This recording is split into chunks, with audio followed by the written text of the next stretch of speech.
or this time at the Quick Speed Shop. It's a wiring nightmare. I'm trying to handicap control my 1998 Ford Econoline van I bought. I've got a whole bunch of wires, about a 2-inch bundle I'm going through out of the control panel, and we're going to check that out right now. I'm a professional, don't try this at home.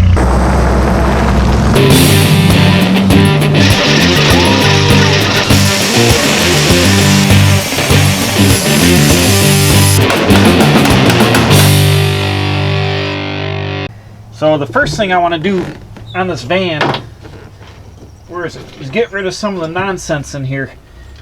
This whole deal was for a bunch of stereo action, which is gone, and plug-in adapters, and there's RC jacks and everything. So I went and I pulled the instrument cluster out, and I'm trying to figure out the nightmare of action. I got speaker wires and stuff all over the place. I just got to get back to semblance of what's going on. I got a bunch of, like, you know, almost lamp cord or something, communication wire here, cut off, running everywhere. So I'm trying to cut some of the dead weight out of this thing before I try to tackle relocating this box and pairing things out. One thing I did find out is, like, the headlight switch, they jump right on power over here to the switches, so hopefully the headlight switch should still work, and it'd be really easy to eliminate the toggle switches over here if I wanted to go back to stock. But with butt connectors, you know, it's possible to always have in, they put the wrong size one in there. It could always be a nightmare. This should probably be all cut and redone and soldered or something nice. But for now, what does this do here? For now, I'm just starting to barely get into this. So here's, I think, my radio, OEM radio harness, which has been all hacked apart. But I got a bunch of random wires up here. Coax cable that went somewhere. So I'm in the process of chasing this down and trying to pull some more wires out of here. So I'm on to some speakers. I'm on to trying to get this RC jack or whatever it is out of here. I'm trying to get this out next. Uh-oh. Here we go.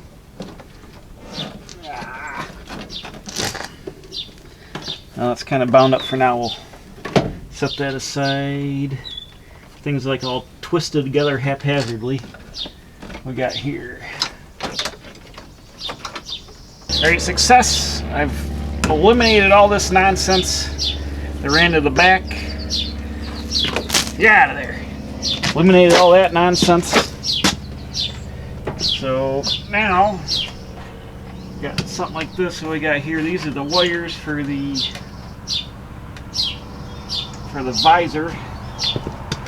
Got a bunch of blue wires coming out of our main harness, plugging into here randomly.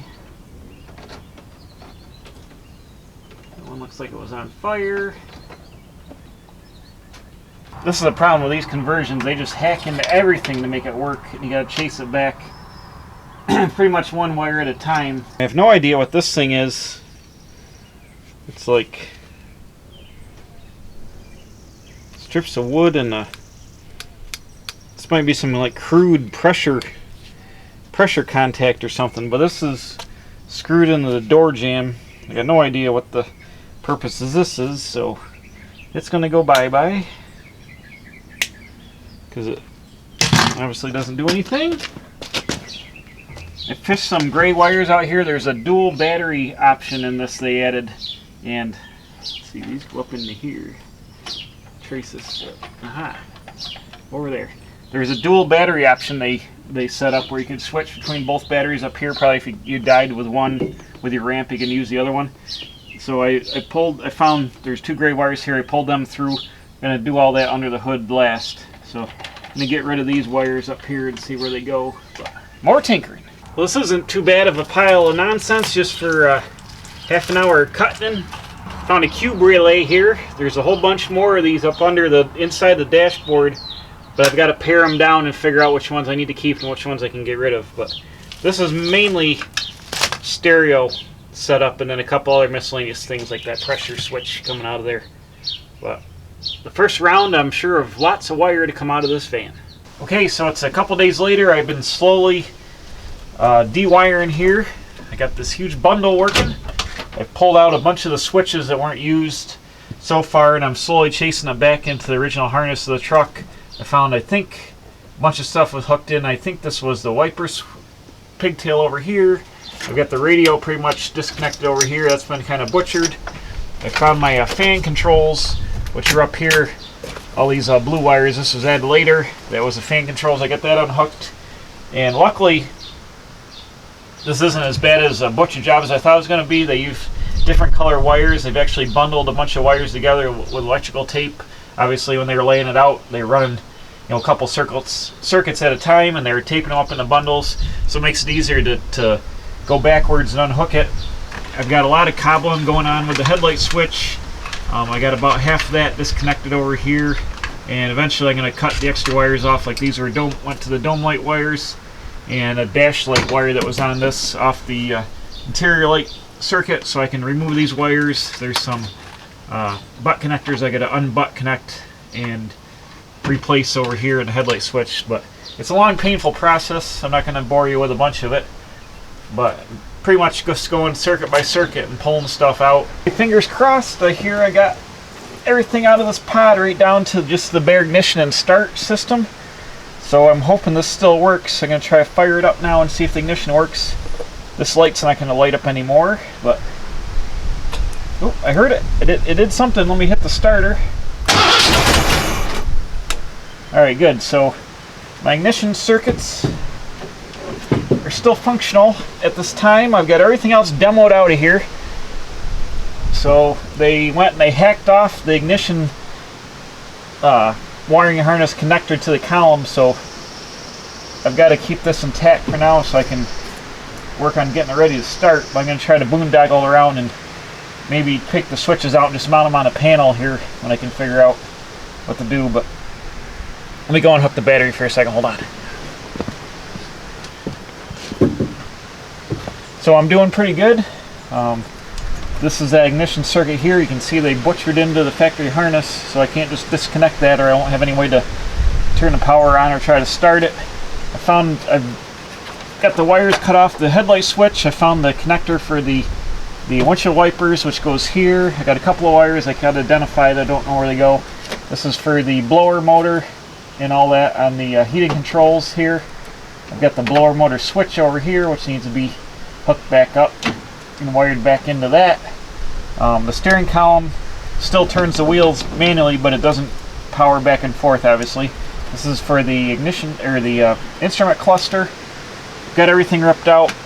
I'm keeping my power windows and power lock circuits here because I think I want to hook some of the switches back up in the center console and be able to run the power windows from there.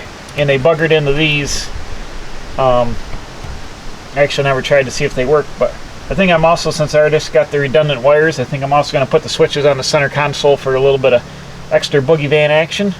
But if not, I'll eliminate those wires and just, if I can determine all this works, I might just eliminate those wires. I'm not sure yet. I got a big hole butchered in this where they had something mounted up. This is where the windshield wipers would go, and they had another switch mounted there, so I've got to get a new bezel here. And actually my parts van out back has the wood grain dash, so I might just take all the dash out of that and use it for the wood grain. It's an 82, it's a little bit older, but it should be real similar. So I'll probably just put the wood grain dash in here out of that truck, and I can probably also, hopefully the wiring harness is the same. I can get all the connectors I need out of that to restore this. Up here under the hood, I'm paring down all this. This is all the wires that came through the firewall. They ran like the power pan, and there's a couple of relays up here, solenoids. There was a dual battery, and you could switch between the two. That was over here on a separate tray. So I can eliminate all this. I've got some kind of big servo motor here, and all that. So all that can go. I've got a hydraulic.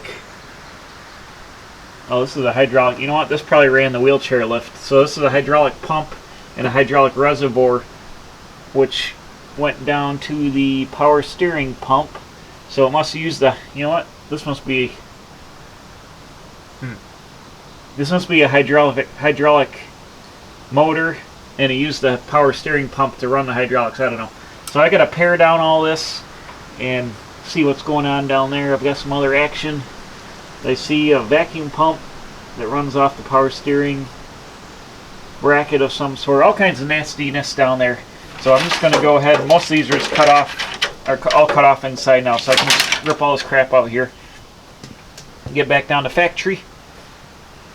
But it wasn't as hard as I thought it was going to be to do that. They, like I said, they kept the wires all pared down up nice. So majority of it I've traced down to where it goes. I've got a couple wires that are cut off the factory harness, which I'm not sure what they do, but I'll get a factory diagram, and all the wires are like red with a green trace and stuff like that. So I'll be able to trace the wires down once I get a factory schematic.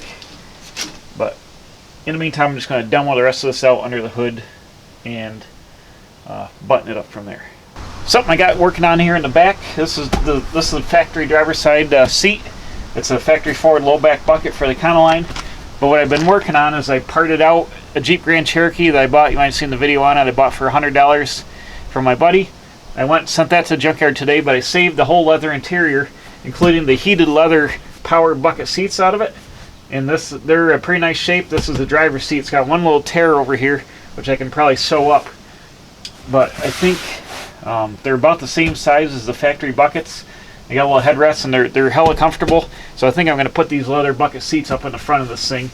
And I've also got the matching leather back seat here, which won't be applicable, or